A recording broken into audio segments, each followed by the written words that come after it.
This report started off kind of random, but became more meaningful as it went along. It started by chance when we came across a book that didn't go down the return chute at the library.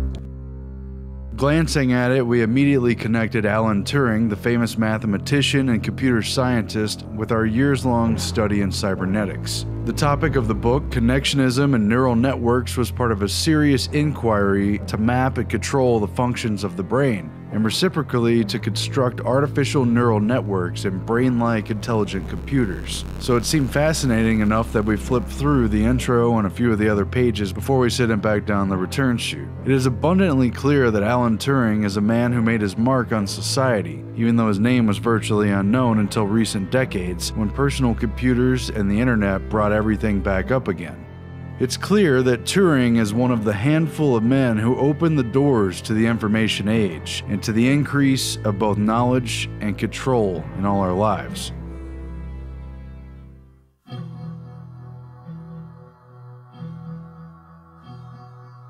If the apple symbolizes our knowledge of good and evil, then Alan M. Turing lived and died by the apple. It was reportedly his favorite snack, one he had each night before bed. His favorite movie, Snow White, featured a pivotal poisoned apple scene, and it was later blamed for his death, attributed to suicide by cyanide-laced apple. Though it's important to point out that his death was never properly investigated, and some parties have definitely disputed the idea that he did himself in, suggesting instead an accidental poisoning via his experimental lab where he played with cyanide, or that his murder was made to look like a suicide. After all, among those who knew too much, Turing certainly ranked significantly. It is certainly also plausible that he may have become extremely depressed after the government prosecuted him for his homosexuality, charged him with gross indecency, and made the price for his freedom and his continued research that he submit to chemical castration. Indeed, his treatment was horrible.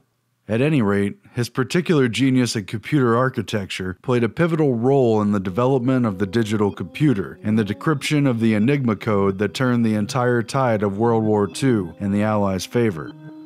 Turing greatly expanded the knowledge of mankind, who was now dabbling in dangerous proportions.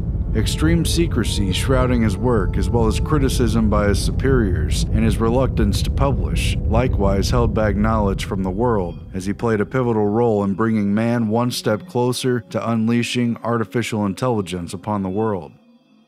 This for a man who lived only 41. From his papers derived the early blueprints for AI, his vision for a universal Turing machine, a machine that could be programmed to complete any task, and a machine that could learn and evolve. It was his name that was attached to the Turing Test, a hypothetical test on the distinction between man and machine. Could a computer become intelligent enough to convince a human judge that it's human? If so, what will that mean for our species and for the future? The knowledge of what it means to be human and of what constitutes intelligence could change everything. It could even undo us altogether, or shake up our place in the order of things. I think, in one way, technology has freed us because of the access to information. I also think in another way, it's made us its dependent, because in a lot of ways we can't exist anymore without it. I mean, there's no going back in a way. I think it expands our horizons, but I guess you can definitely say that it cuts us off from the people around us. They've made this era the information era. They've really given us access to the whole world. It's not just a question now of going to some library and looking up some obscure book to get knowledge. The media, what we wear, what we think, it's really influenced just by the internet. With technology, we are open to more things, but it has confined us to a lot of limited things as well in another perspective, because that's all we do now, as if we were to come together at a social event, all we do is take pictures, go on the internet, go on our phones, The questions go back much further than the dot-com bubble and the rise of modern high-speed internet. They go back further than the development of ARPANET and local area networks.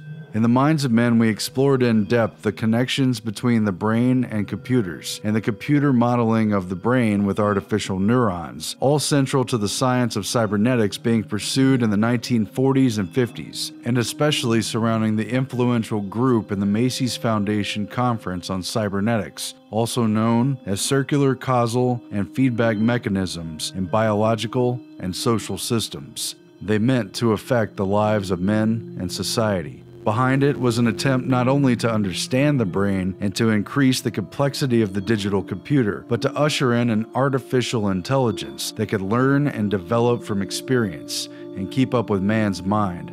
Likewise, it held some very important parallels for how the powers that be might learn society a lesson or two through social programming. The psychology of learning plays into this, dealing in part with feedback and reinforcement, such as with pleasure or reward and pain or punishment. And these questions are very much rooted in the early work and relatively brief career of Alan Turing, though he published infrequently and appeared to keep mostly to himself both personally and professionally.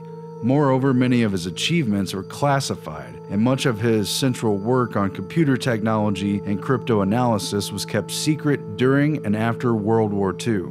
However, we do know that Turing was a key member of the Ratio Club, which formed in 1949 as a quasi-secretive dinner club that served as the UK counterpart to the ongoing Macy's Cybernetics meetings taking place in the US. This was the birth of personal computers, robotics, satellites, and artificial intelligence. It's Toby, a mechanical tortoise with an electronic brain which functions like the human mind. Dr. Walter says that his electronic toys work exactly as though they have a simple two-cell nervous system, and that with more cells they will be able to do many more tricks. A counterpart to Macy's, the Ratio Club was formed in 1949 in the UK. McCullough gave the keynote at the first meeting. Alan Turing, W. Ross Ashby, Gray Walter, and Donald McKay were among its most important members. We can have automata that are aware of the world about it, able to connect and distinguish between optimal and actual performance. Again, we came across this book by chance while dropping off some other library books. It was stuck in the chute, so we took a look at it and were immediately interested by Turing's name and his connection to neural networks. Melissa and I snapped some photos of the introduction and forward pages and then turned it back in. Then later we looked it up and found out that this relatively small 200-page book was only available for an astounding $120 and even more. Though I haven't had the chance to read this book from cover to cover, the introductory information is interesting enough and leaves plenty of questions to pursue. It properly paints Turing not just as a man central to computer development, but as an investigator into the human brain, a role that has been little recognized and never publicized in his career and biography. Along with several key colleagues in related fields, Turing was on the cutting edge of tapping into the growing knowledge about the brain in order to construct better computers. And likewise, he was using the connections studied in the digital computer to better describe the complex actions taking place in neural networks inside the brain, and hence, how to understand and manage decisions taking place in the brain. Models created in the digital computer of the brain were also inversely symbolic of the mechanization of the mind, which might one day be conquered one neuron at a time. Turing's Connectionism, an investigation of neural network architectures by Christoph Teuscher, highlights a very important case with Turing's 1948 paper, Intelligent Machinery, which was overlooked and buried by his superiors at Britain's National Physical Laboratory, and yet proved to be groundbreaking in the as-yet unnamed field of artificial intelligence. It described networks of artificial digital computer-based neurons that were arranged in random connection patterns. The goal then was to train the network to increase the efficiency or even intelligence of the network to the advantage of completing a certain goal. The paper is ultimately so significant, and its dismissal by his bosses so conspicuous, though we must at least raise the question of whether or not the pursuit of Turing's objectives was merely classified and kept secret rather than tossed out. The National Physical Laboratory, the NPL, was initially going to build the Pilot Ace computer system designed by Turing, but backed out after they thought it was too complex and didn't understand how to put it together, and was also expensive. And yet afterwards, the director of the NPL, Charles Galton Darwin, who just so happened to be the grandson of the famous scientist Charles Darwin, dismissed Turing's paper on artificial intelligence, on a nascent technology that he foresaw in great detail, as that of a schoolboy's essay. He acted like it was simple and insignificant and kind of silly. It doesn't make sense, it doesn't really add up, but that's what's reported. And it was this treatment that prompted Turing to take a 12-month sabbatical from the NPL to pursue research on the biological side of higher brain functions in developing his intelligent machinery. The chief question of this pursuit was, could a machine be made that could learn from experience? And it was this research that Charles Galton Darwin, who supposedly forecast the next 1,000,000 years of man's evolution, it was this research that he short-sightedly dismissed as, quote, a bit thin for a year's time off. A system to make a thinking machine that could learn from experience. That was a bit thin. I mean, that's ridiculous. It's ridiculous to think that a serious laboratory would dismiss this kind of research as silly and insignificant and boyish. So what was the true end for Turing's vision of a learning and self-organized intelligent computer system? What was it really headed towards, especially since we know that it's completely still relevant today and happening and getting more and more sophisticated on a daily and weekly basis? Authors Copeland and Proudfoot write, Turing was probably the first person to consider building computing machines out of simple neuron-like elements connected together in networks in a largely random manner. Alan Turing's attempt to build a, quote, brain for the NPL and later for Manchester University was not just bluster and metaphor about a powerful computing system, but it was a literal attempt to create a thinking or intelligent machine that operated like a brain. Turing was after the power of, quote, connectionism to modify and improve brain performance. With larger and larger amounts of data, he theorized that the computer could either search, unassisted, for better solutions which it could trial and error, and then modify neural net connections in its artificial brain, or that it could be taught with supervised learning from a teacher, and that such a machine could learn which connections were most useful or rewarding, even if it didn't understand what was happening, and then strengthen them while weakening or terminating useless or unimportant connections. This machine has stored program, and that is the thing which makes the computer revolution possible. Turing's connectionism then anticipated and paralleled the work of Professor Donald Hebb, who we also talked about in The Minds of Men, of McGill University, who was studying the changing connections of the brain. In conjunction with his famous 1949 work, The Organization of Behavior, Hebb famously quipped, quote, neurons that fire together wire together. And this is sort of the maxim for connectionism in the brain. Neurons that fire together, wire together. In other words, it works very similar to how water takes the path of least resistance. So when you watch raindrops run down a window, it follows a repeated network of paths. It doesn't create new paths every time. It kind of goes with the flow. And so too do neurons create worthwhile pathways and strongly associate themselves with the neurons that were part of that rewarding pathway.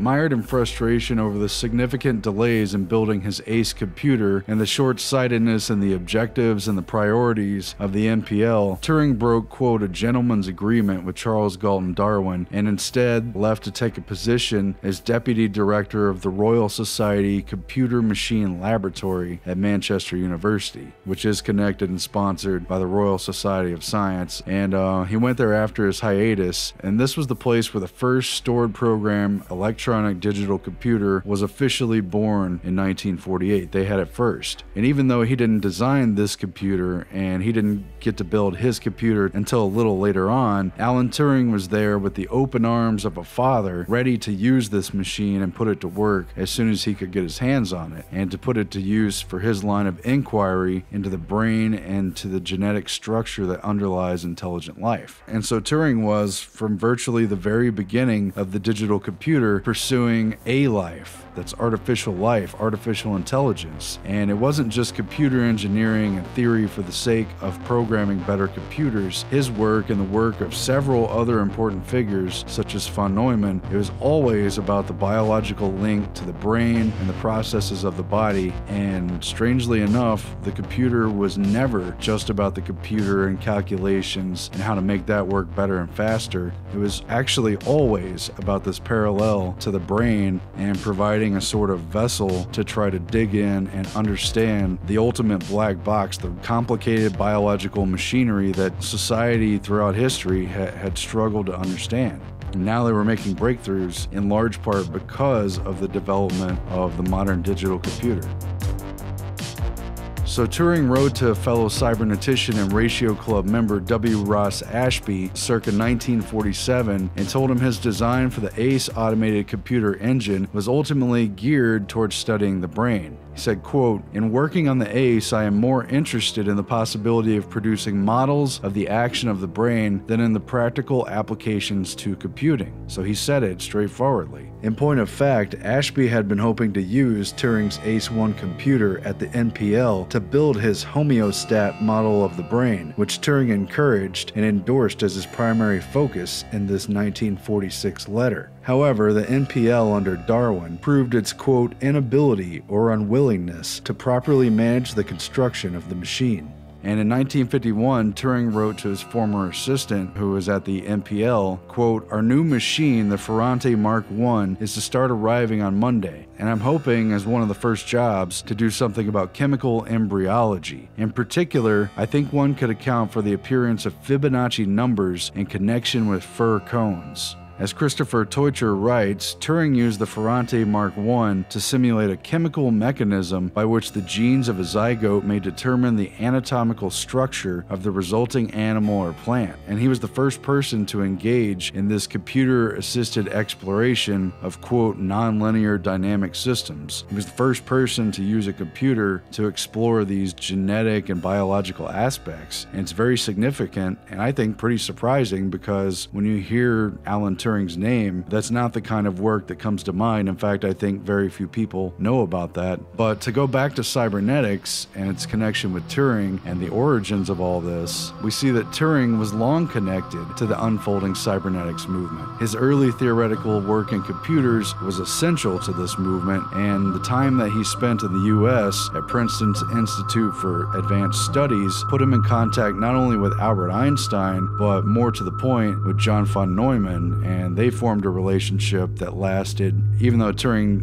turned down a job to work with von Neumann and went back to Britain instead. They still had made an important connection that would play out over a number of years. And von Neumann was the Hungarian emigre who, on the one hand, was responsible for sort of selling the atomic bomb research to the military, and he helped certain technical aspects of the atomic bomb and worked on the Manhattan Project. But on the other hand, he would take credit for the primary architecture of the stored programmed digital computer. Turing and von Neumann together. I mean, truthfully, the digital computer had many fathers, Turing among them, and it was never just von Neumann or just Turing, but they all played a key role and a pivotal part in it. At any rate, von Neumann's core participation in the Macy's cybernetic group from its very first meeting in 1942 brought the burgeoning power of digital computation and all the things associated with it that von Neumann, among others, knew was coming, as well as the work of Alan Turing, to the fore of this very important convergence and explosion of information that would change a great deal, perhaps even quote-unquote everything.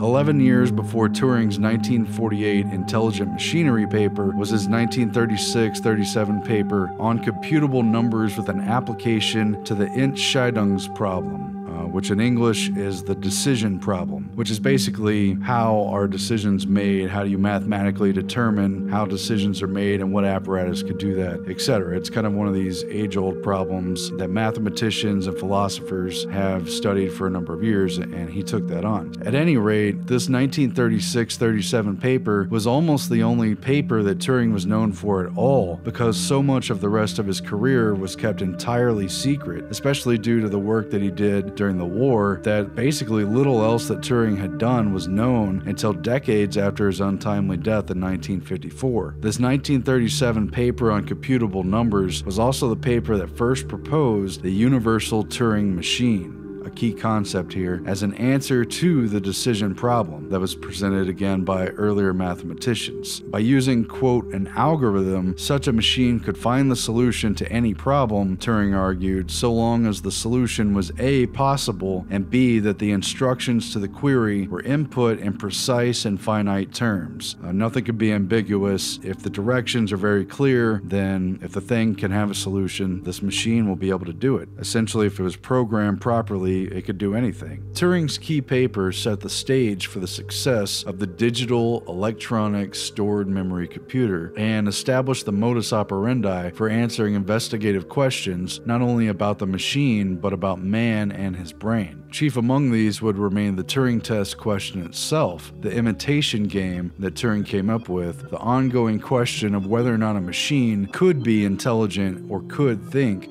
and whether or not it could fool a human judge into thinking that it was a human. And this was again central to the cybernetics group in the Macy's Foundation. As scientific historian and author Lily Kay wrote, von Neumann's general interest in biological automata were aroused in the early 1940s, primarily through his camaraderie with Norbert Wiener. Captivated by the 1943 paper of Warren McCullough and Walter Pitt's A Logical Calculus of the Ideas, Immanent, and Nervous Activity, which he read on Wiener and Bigelow's urgings, von Neumann immediately saw its potential for treating biological phenomena as information systems. He helped popularize the paper even before the Macy's conferences lavished attention on McCullough. McCullough, a psychiatrist and philosopher by training, then working at the University of Illinois, and Pitts, who was trained under Reshevsky and Carnap in mathematical logic, and then employed at MIT's Research Laboratory of Electronics, joined together with a unique combination of skills and temperaments to construct a mathematical model of the neural networks of the brain based on Carnap's logical calculus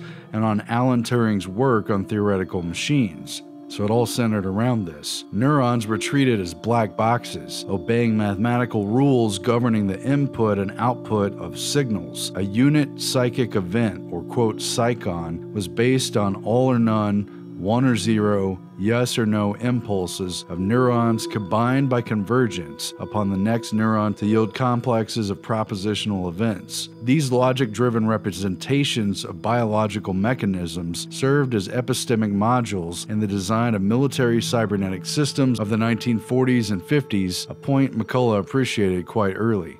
By the early 1960s, the military establishment would come to honor McCullough as the high priest of cybernetics, bionics, or self-organizing systems, whatever you call it. Since his captivation by the promise and applicability of McCullough's work to design the biological automata and concurrent immersion in computing, von Neumann began cultivating contacts with the biomedical community. He also started to participate in various interdisciplinary conferences, including the Macy's conferences that linked areas of life science to physics, mathematics, and cybernetics. His interest in biology in general and genetics in particular became closely linked to his mission of developing self-reproducing machines. That project aimed at simultaneously explaining and simulating living systems, and thus opening up a space of representation in which heredity was to be modeled on simulacra. The Macy Group's key features bridge the space between mechanical and artificial, and the behavior and cycles of living biological entities. And Alan Turing, somewhat surprisingly, bridged that gap in his personal work as well, finding biological answers with the computer and modeling the computer after biological functionality of the brain. And the results, all these years later, have largely held up to scrutiny. Untrained in biology as he was, Turing's theories nonetheless created some worthwhile breakthroughs. By 1950, Turing began using the powerful new digital computer to explore embryology and morphogenesis, as well as the natural pattern unfolding that is evident in plants and animals alike. How exactly does a full-grown animal or baby derive from tiny cells and even tinier patterns of information?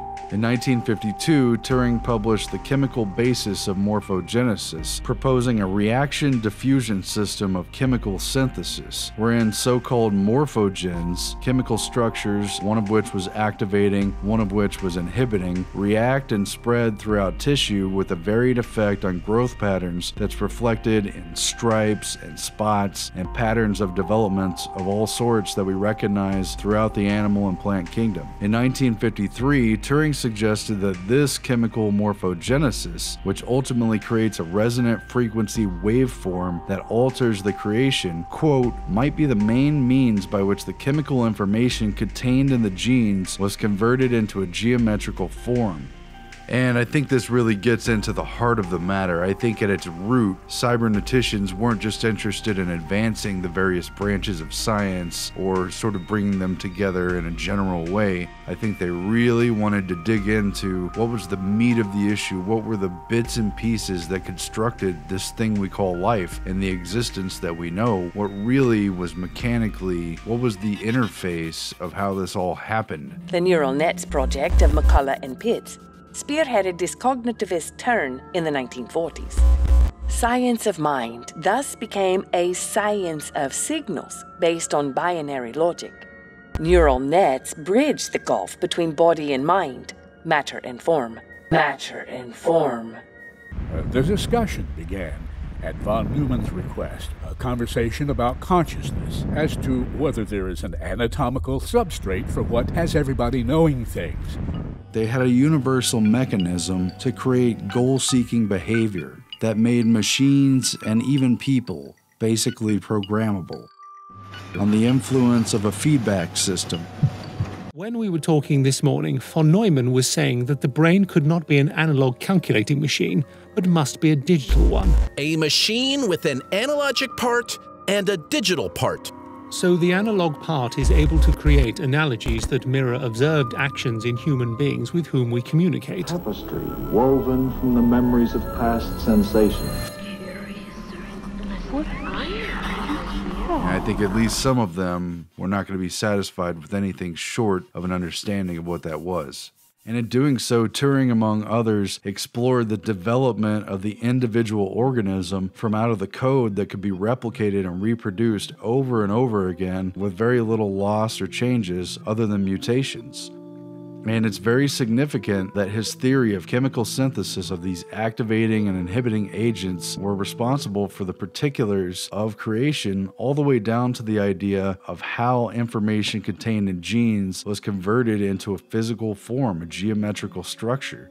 Indeed, it's key to the whole game and the larger objectives of cybernetics that Alan Turing came very close to the point at which information in the form of genetic code manifests in the real or material world. Though embryology and morphology have become routine parts of biology, it is taken for granted that this is where the rubber meets the road and where the magic happens, where ideas and code takes root in the physical form. Philosophically, this is a very big thing. Alan Turing was invited to these Macy's meetings, but declined the invitation. However, many of his colleagues in the Ratio Club did cross over the pond to visit the U.S. The link between the Ratio Club and the Macy's Cybernetics meetings was therefore quite strong. Notably, Norbert Wiener had visited in 1947, 2 years prior to the group's formation, where he not only met with J.B.S. Haldane, a biologist who would integrate his field with information theory, but also with, quote, those doing work on ultra-rapid computer machines, that is, most notably, Alan Turing, with whom Wiener discussed the, quote, fundamental ideas of cybernetics. Cybernetics founder Norbert Wiener echoed Turing's imitation game, arguing that modern technology has given man the ability to create life, even if it's artificial and machine-like. Wiener stated, the existing natural reflexes are essentially part of the same mechanism that can inform all purposeful activity in automata. One need merely supply a circuit with receptors and effectors. Then they become goal-seeking devices. and that, as one of Wiener's feedback-driven automata, machines would not only be able to learn from experience, but that such machines had the capability to transmit a message with precise instructions on how to replicate itself, thus transmitting and copying the image of artificial life, and therefore giving it the ability to construct offspring machines. In God and Golem Inc., Wiener thus outlines the powerful dangers of the technology he helped create, as man and machine were in the early 60s poised to gain godlike powers over life and death. Indeed, cyberneticians could now create the golem of legend out of metal and silicon. Man makes man in his own image. This seems to be the echo or the prototype of the act of creation by which God is supposed to have made man in his image. Can something similar occur in the less complicated and therefore more understandable case of non-living systems that we call machines? What is the image of a machine? Can this image, as embodied in one machine, bring a machine of a general sort not yet committed to a particular specific identity to reproduce the original machine, either absolutely or under some change that may be construed as a variation? Can the new and varied machine itself act as an archetype, even as to its own departures from its own archetypal pattern? It is to the purpose of the present section to answer these questions, and to answer them by yes. Different as mechanical and biological reproduction may be, they are parallel processes, achieving similar results. In order to discuss intelligently the problem of a machine constructing another after its own image, we must make the notion of image more precise. Here we must be aware that there are images and images. Pygmalion made the statue of Galatea in the image of his ideal beloved, but after the gods brought it to life, it became an image of his beloved in a much more real sense. It was no longer merely a pictorial image, but an operative image.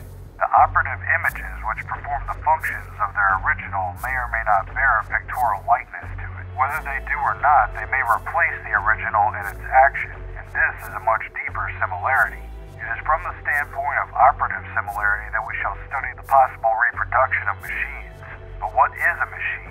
For us, a machine is a device for converting incoming messages into outgoing messages. The machine as an instrument and as message thus suggests the sort of duality which is so dear to the physicist, and is exemplified by duality between wave and particle. Thus the machine may generate the message, and the message may generate another machine. It is like the witticism that a hen is merely an egg's way of making another egg. This is an idea with which I have toyed before, that it is conceptually possible for a human being to be sent over a telegraph line. The idea is impracticable, but it is not on that account inconceivable. However, it is a thoroughly realizable concept in the case of man-made machines, from the message carrying the operational image of the machine. In describing the particular embodiment that I shall choose for the operational pattern of the machine to be reproduced, I also describe the formal character of the pattern, and it must be in mathematical terms.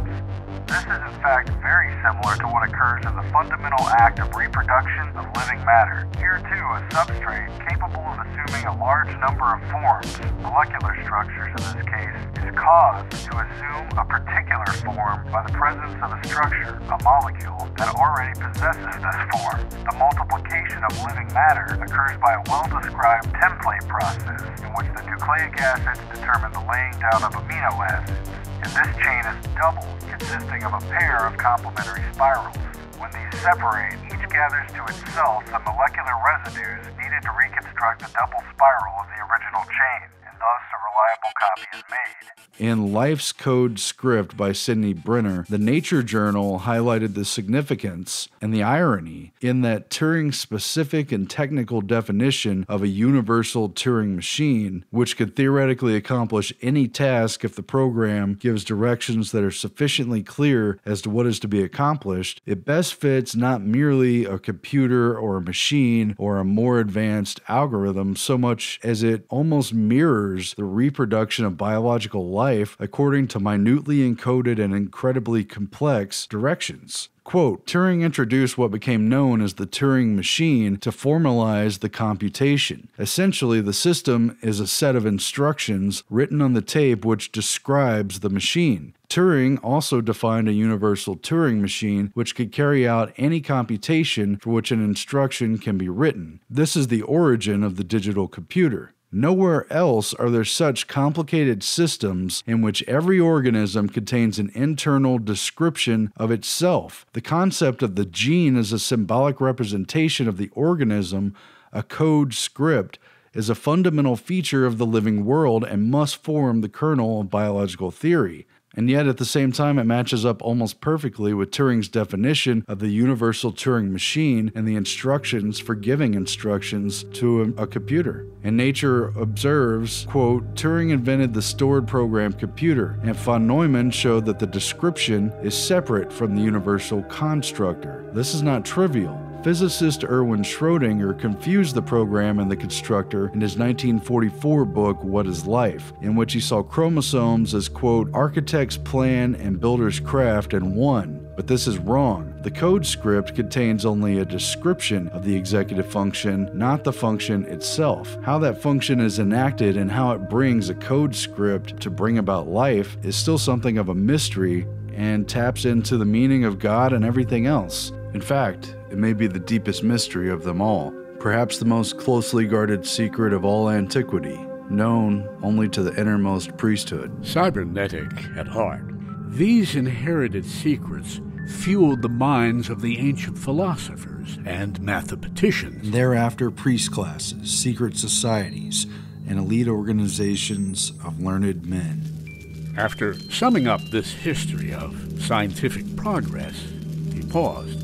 The room went silent.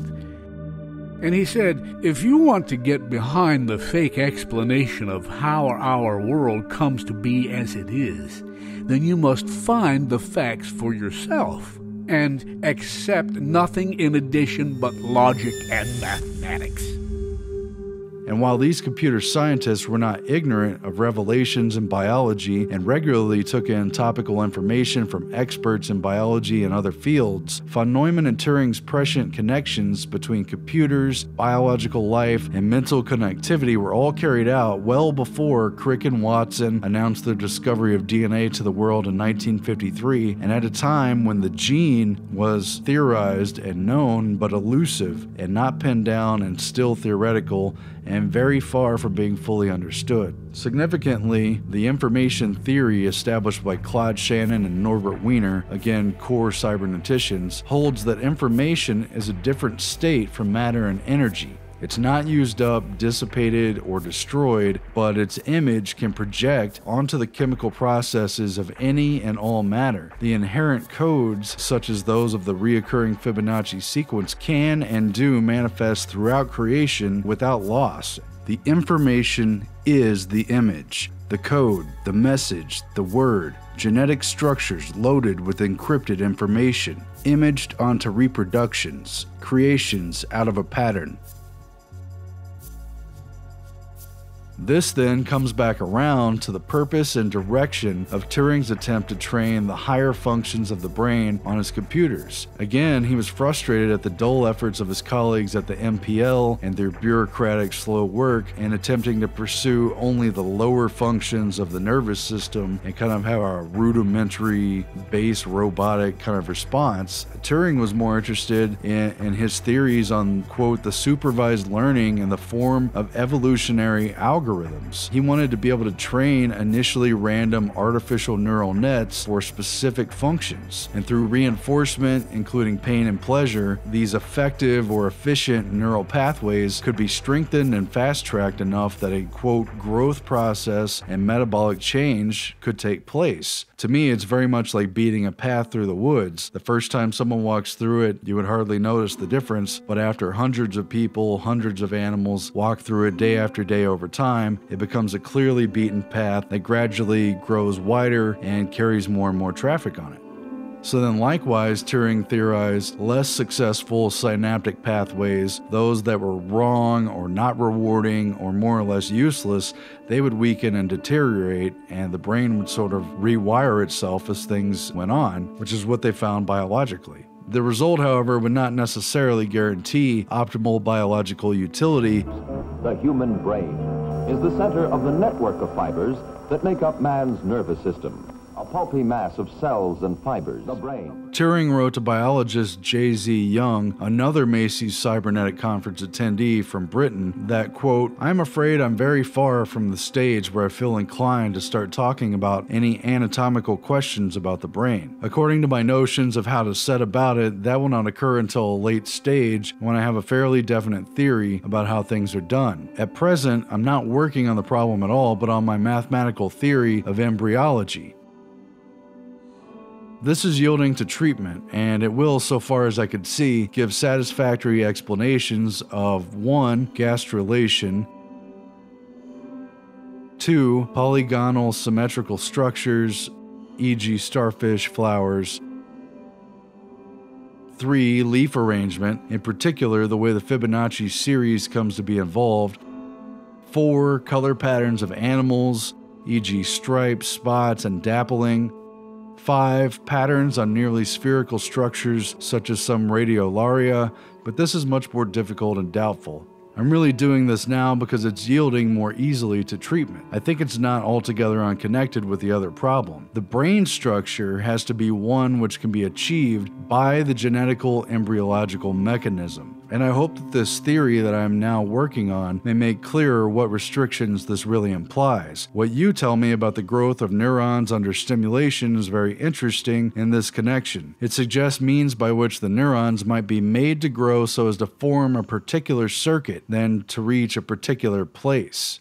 So again, he wanted to know more about the brain through the computer. He was frustrated at these rudimentary attempts to come at the nervous system as a basic sort of response situation. He wanted to deal with the higher structures of the brain, of the essential questions of thinking and learning and intelligence, and instead found himself going back to the very beginning and coming about it through a sort of roundabout, minute way through the embryology of the brain. He wanted to find out what it was about the brain structure that had to be achieved and accomplished and coded and unfolded at the embryological level through the genetic mechanism for embryology, through the code that was being built and constructed through the very complex process of biological systems. That was one of the main pathways of how he hoped to learn about brain structure and how to make better brains. It's very fascinating and I think pretty deep. I mean, after all, the unfolding of the codes for growth and development of the brain during embryology would indeed be valuable tools in the hands of a genetic engineer. Just as the Fibonacci spiral unfolds into 3D space to create forms, the brain structure must be unfolded from a particular pattern, and Turing was genius in his instinct to zero in on it. In fact, his thoughts on morphology were way ahead of their time and yet have been validated since as being on the right track.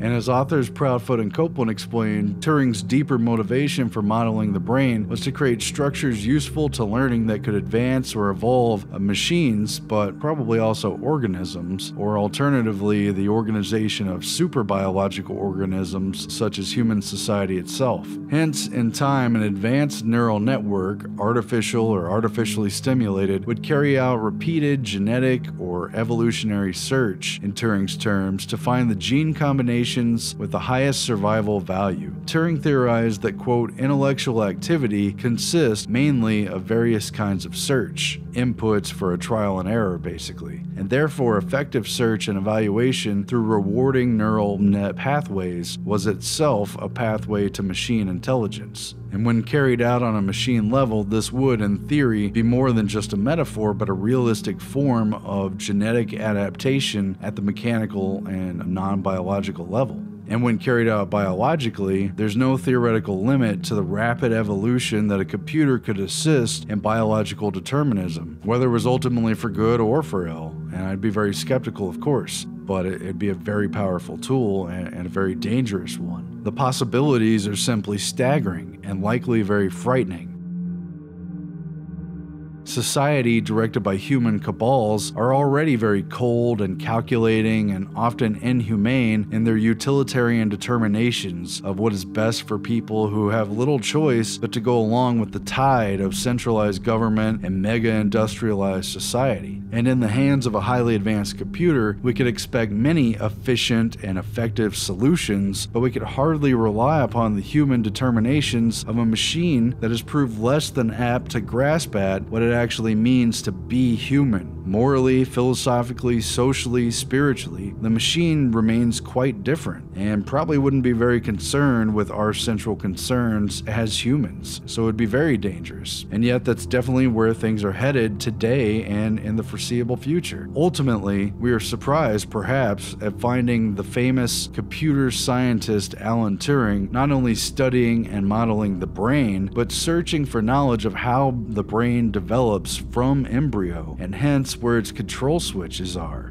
If this is possible, then producing the type of brain one wants might be possible. Creating a sequence of castes, a system designed by the controllers to put people in different categories, perhaps. The embryonic stage is where the right developments and growth spurts and the key moments that determine the organism to be and its abilities and metabolisms take place.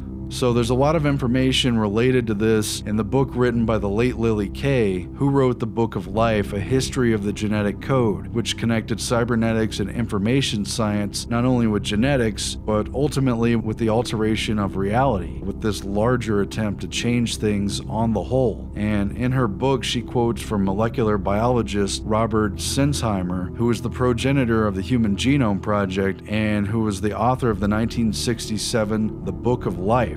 He said, "The Book of Life, in this book are instructions and a curious and wonderful code for making a human being. In one sense, on a subconscious level, every human being is born knowing how to read this book in every cell of his body. But on the level of conscious knowledge, it's a major triumph of biology in the past 2 decades that we've begun to understand the content of these books in the language in which they are written. This is the code of life, the book of life, being translated and decoded for the people who are in power and who have been in power throughout all this time." Lily Kay's other book, which is a very damning investigative history piece, The Molecular Vision of Life, Caltech, the Rockefeller Foundation, and the Rise of New Biology, makes a very strong connection between the sponsorship and the foundation grants that went to key universities and the agenda of eugenics, an outright agenda on the part of the Rockefeller Foundation to create a science of life, a control over all the functions of the cycle of biological life.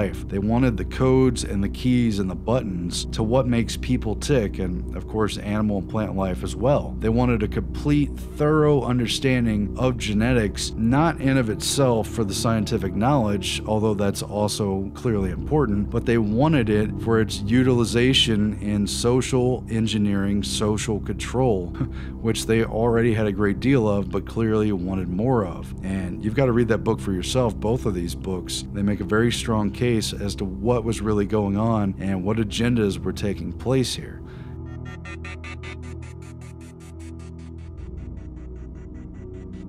At any rate, let's turn to Warren McCulloch and Turing, core members of the cyber paradigm that we now inhabit. And we talk a lot about Warren McCulloch in depth in The Minds of Men. He has a lot of screen time in the cybernetics section, and I think for good reason, because of the philosophical aspects of his cybernetic investigation. You know, he was trained in neurology and psychiatry and related fields. He was working with symptomology of disease and with people's brains, and he was tinkering with this stuff. But he wasn't just tinkering for an understanding of the brain or to treat disease or to deal with hospital patients. Warren McCulloch was one of these people who were digging into things to find the philosophical root of what makes this all work, what was really going on.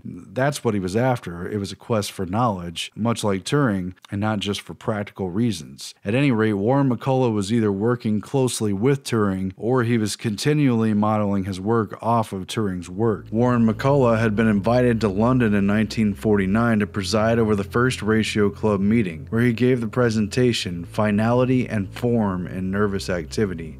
It was likely during this visit that McCulloch met Alan Turing, who was invited to join the Ratio Club after the first meeting to check the biologist with a mathematician or two.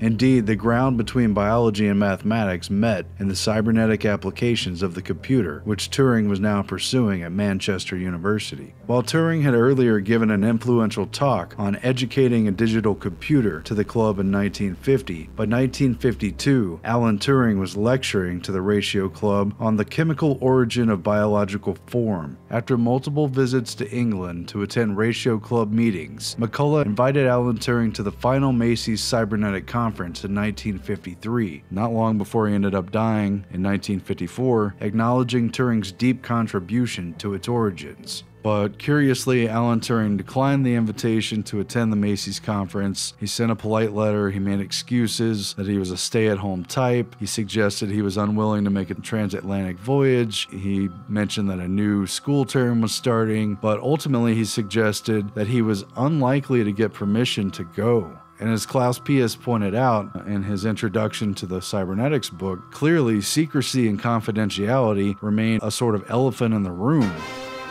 What subsequently took place behind the closed doors of the glorious Beekman Hotel on New York's Park Avenue is only hinted at by the peculiar textual records associated with the conference. We fight in our shirt sleeves and we do not even publish the proceedings until every man has had the chance to go over what he has said and delete the more objectionable phrases.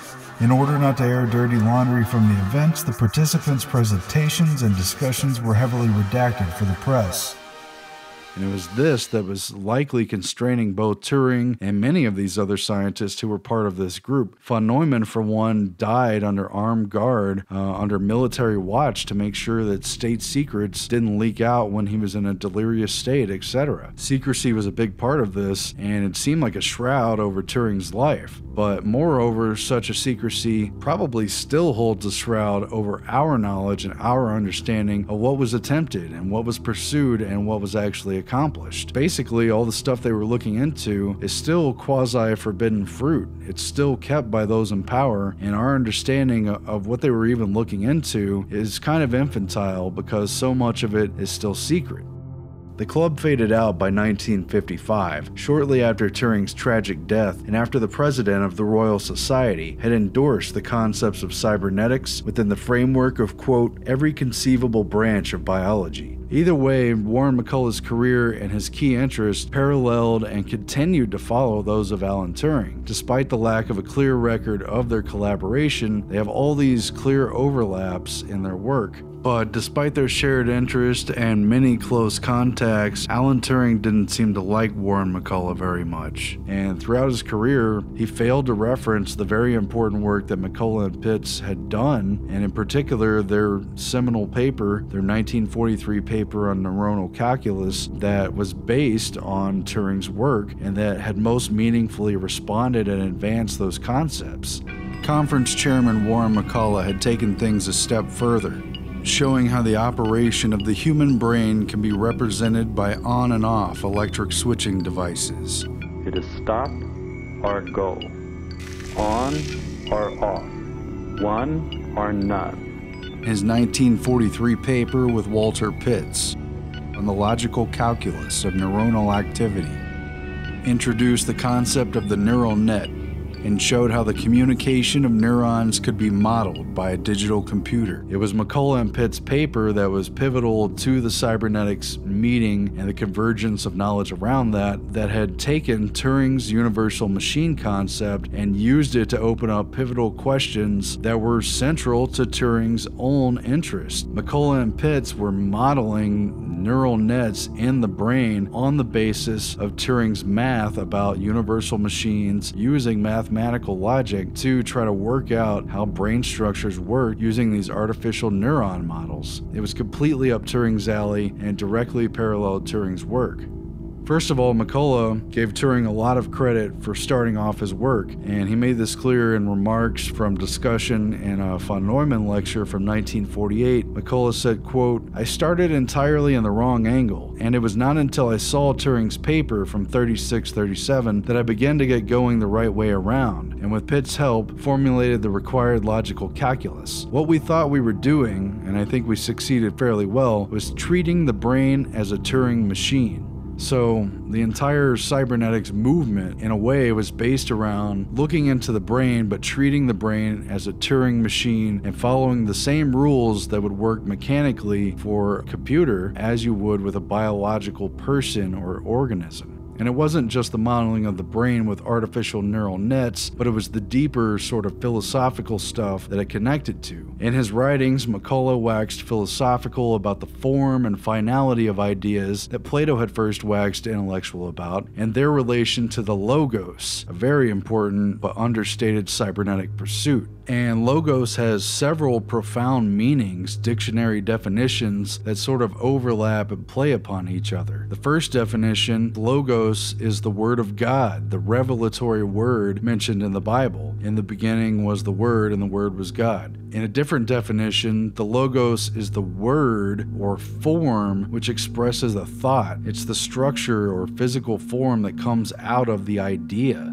That's the logos. The logos is also described as the rational principle in the universe. This is the logical calculus that these trained mathematicians were pursuing along very rigorous lines in order to prove something underlying, something completely elusive about the brain and about our spirit, about who we are. And to his own satisfaction, McCullough found answers about the logos in cybernetics. And this is also something that Lily Kay wrote about in some of her papers. At any rate, in a television interview, Warren McCullough cryptically mused that it took him 40 years to learn to count a pine cone, for heaven's sake. I'm hung up on theoretical problems.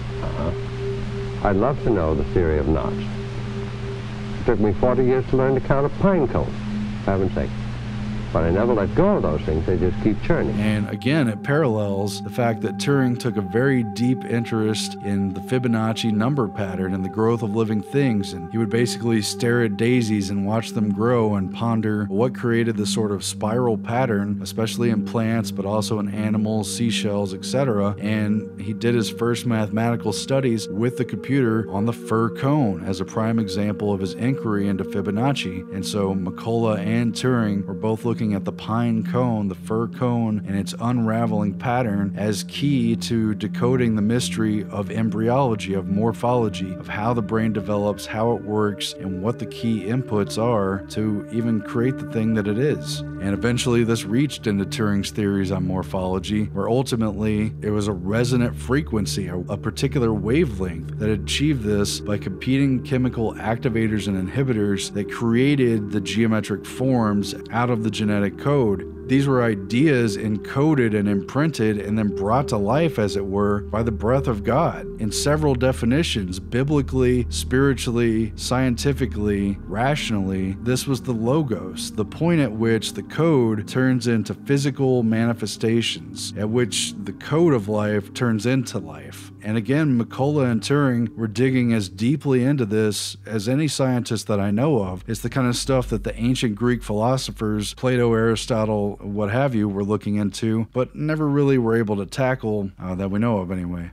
Either way, the models of Alan Turing were no longer just those of Alan Turing. They were being put to work. They were formulated as the basic framework around which the entire Macy's cybernetic group, which was multidisciplinary and took place in all these different fields, is a basic framework that they all must respect in pursuing these larger questions, all based around Alan Turing and his universal Turing machine. It followed that once Turing proposed the rules for the universal Turing machine, i.e. that it could carry out any order provided the instructions were precise and finitely stated, then McCullough and Pitts could employ the rules of logic, which is critical to computer theory, in order to simulate and theorize the neural nets of the brain. And the brain then could be treated like a universal Turing machine and then explored and experimented upon in ways that other scientists before them could only dream of, could only imagine. They were able to tap into it this way and extract information from the elusive black box that for centuries, for millennia, has yielded so little information about its inner workings. And therefore, in the larger picture of cybernetics, automata, or goal-seeking mechanisms, brought in a sense of purpose, and through the use of feedback to guide and direct these automata mechanisms, the input and the output that gave the basis for a decision, you had a closed loop of an organism,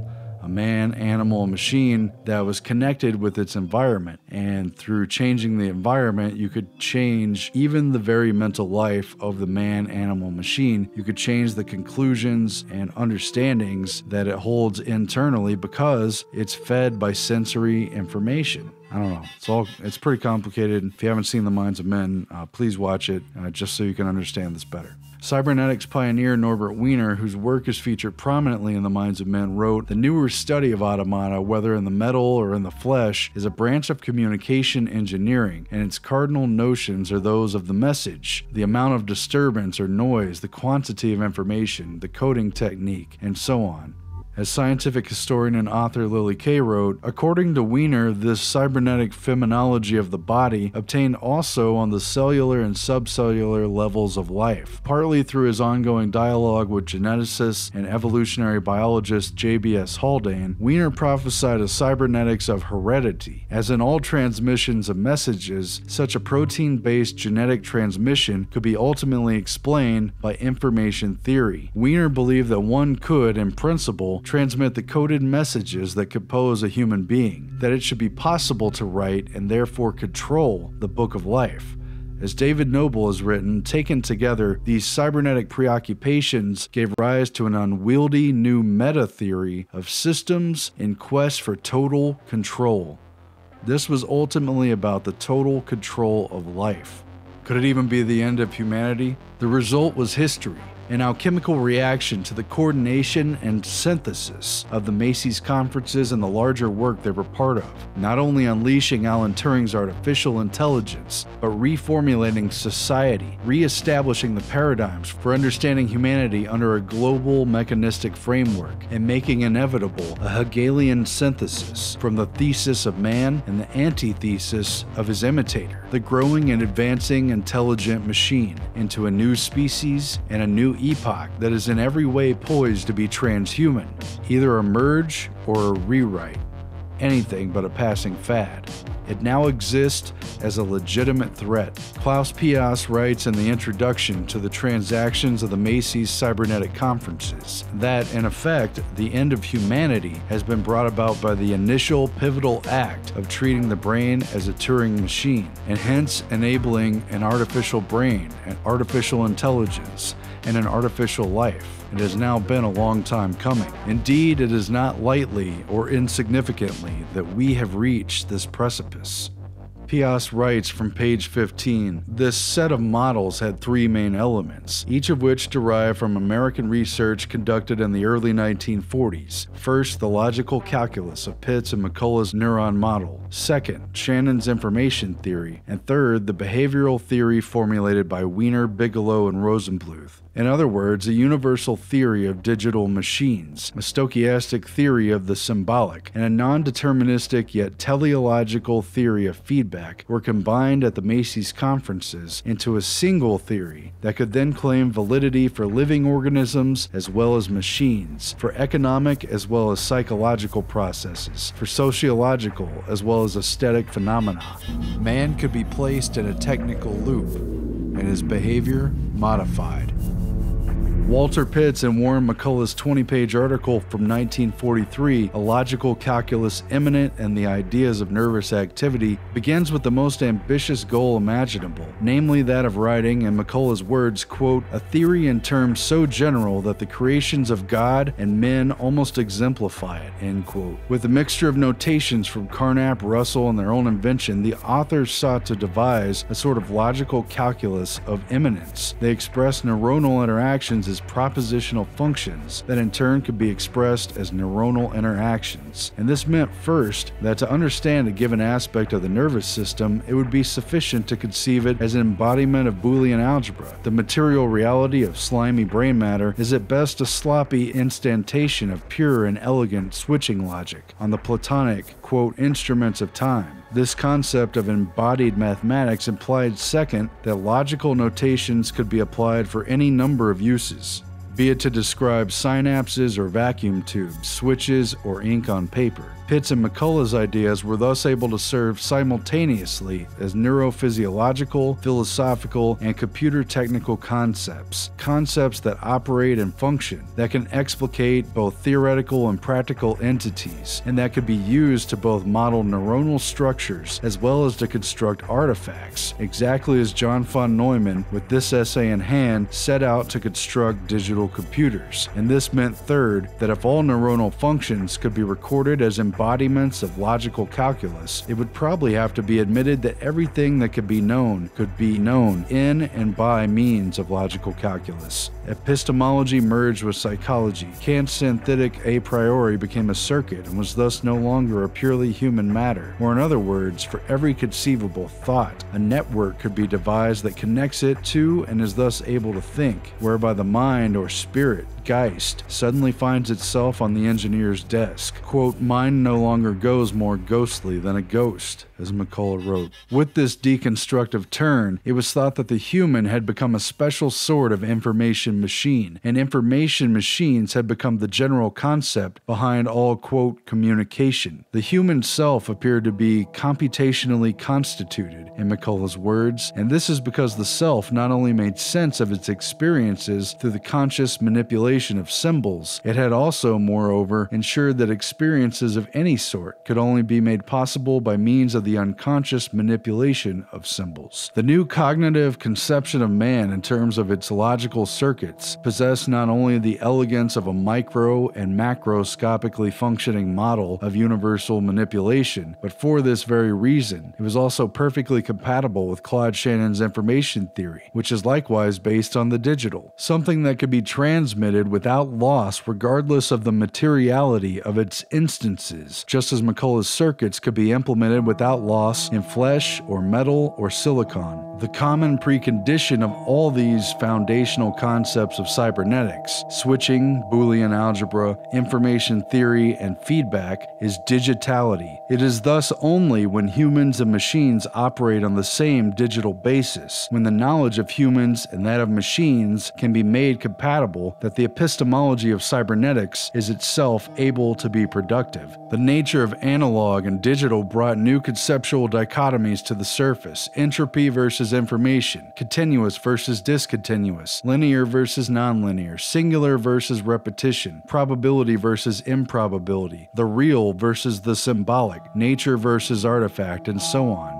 Thus, the summary of the last conference of the Macy's Cybernetic Group draws a point of connection with its first conference and its opening lecture. Quote, we consider Turing's universal machine as a model for brains, employing Pitts and McCullough's calculus for activity and nervous nets. End quote. After summing up the core meaning of the cybernetic meetings, Klaus Pius puts it in contrast with the world around us, writing, beyond being yet another affront to anthropology, all of this was a philosophical and historical challenge of the highest order, a challenge that, as the cybernetic episteme began to spread, prompted a great deal of concern throughout the next decade. Martin Heidegger, for instance, would proclaim the end of philosophy, and when pushed by Rudolf Augenstein's questioning, would name cybernetics as its successor. In light of the extent to which cybernetics had frustrated the relationship between the natural and the artificial, Goddard Gunther would claim that it represented the finale of Hegelian reflection metaphysics. For Arnold Galen, what would stand out about cybernetics is its objectification of the mind or spirit, Geist, which seemed to be synonymous with the perfection of technology and the last technical stage of human history. For his part, Max Bentz would be taken in by the conciliatory sphere of technical being, which is more comprehensive than the sphere of that which was once called nature or spirit, Geist, the human as technical existence. To me, this seems to be the most imposing task of tomorrow's philosophical anthropology. And Pierre Bertrand would predict, quote, the human beings who are integrated into these apparatuses must necessarily become different human beings. They will no longer fit the previous concept of human. The mutation of humanity is a necessity accompaniment to the rise of apparatuses. There will be a transition into a new and fourth form of material organization. After the mineral, plant, and animal kingdoms will come a kingdom in which the human though admittedly playing a significant role in this transition, will perhaps only be participating in a phenomena whose phenomena and consequences transcend him. In any case, Michael Foucault's famous image of man being, quote, erased like a face drawn on the sand at the edge of the sea has a cybernetic precedent, which put an end to the question of absolute knowledge and at the same time opened up another question: what is the human?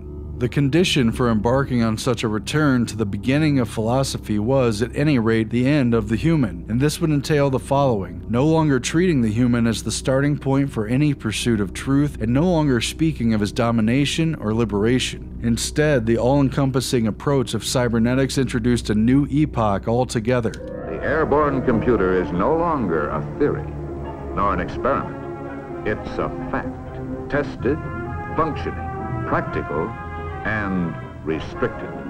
It has gone into production under the label brain. In conclusion, today AI is advancing at an alarming rate. It's already at a point where the billionaire tech overlords are talking about it in omnipresent, omniscient, and omnipotent terms. It's already involved in all our lives. It's digested practically all digitized data on record and can wield power over anything and everything. And yet, people are seemingly unaware of the point that we're at, or indifferent to its grasp on our lives. Google acquired DeepMind several years ago. The thing that makes DeepMind unique is that DeepMind is absolutely focused on creating digital superintelligence, an AI that is vastly smarter than any human on Earth, and ultimately smarter than all humans on Earth combined. DeepMind's AI has administrator-level access to Google's servers to optimize energy usage at the data centers. However, this could be an unintentional Trojan horse. DeepMind has to have complete control of the data centers, so with a little software update, that AI could take complete control of the whole Google system, which means they can do anything. They can look at all your data and do anything. And all this ties in very much with Brave New World, Aldous Huxley's book from 1933, of one possible dystopic future, one that apparently we've let creep up and try to come true. And in the opening chapter, Brave New World depicts a hatchery of babies who are born into a caste system of mental abilities, some fairly intelligent, others average, others quite dull, and others so simplistic and stupefied that they're merely humanistic, animal-like workers, but not very many Einsteins. From what we know, this system didn't seem to want a pool of geniuses aggressively competing with each other for ideas to challenge and improve things. This was a system that wanted stability, and it wanted its truly able members confined separately into a class of scientists who would hoard the knowledge and see it segregated from the rest of society. And the rest of people were not to have knowledge. They were to carry out basic functions in the bliss of ignorance, loving their servitude, as Aldous Huxley wrote about and talked about so much in his life. In conclusion, Alan Turing took a large bite out of the fruit of the knowledge of good and evil. And what do we have to show for it? We're heading towards a future where the many have very little understanding of what's been developed and what its true import is, and where a centralized global system growing in power and using an even more powerful artificial intelligence machine is threatening to know and have knowledge of everything. Francis Bacon said that knowledge is power, and we're living in a time where we can see the importance of the balance of knowledge, who's holding it and who isn't, and what's becoming of us. Are we becoming wiser and more knowledgeable, or is the knowledge of our technology making us stupider and more compliant and easier to manage? Ask yourself what direction it's going.